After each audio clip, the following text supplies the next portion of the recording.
What's up, everyone? This is Evam in 60 seconds, here today to tell you to run away from your hip or knee doctor, especially if they're a surgeon and they say this: come back to me when you can't handle the pain, or if it's unbearable, then we'll do surgery. How insane is that?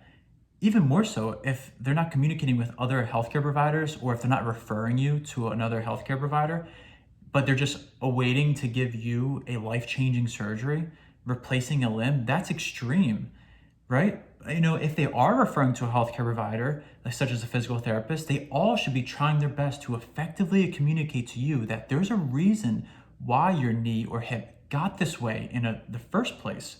And there's lifestyle changes that need to be made in order for you to improve your knee and hip health, so you don't have to go through these life-changing surgeries such as a replacement of a limb, right? That is unnecessary, and you should never accept that from a healthcare provider to just wait in pain.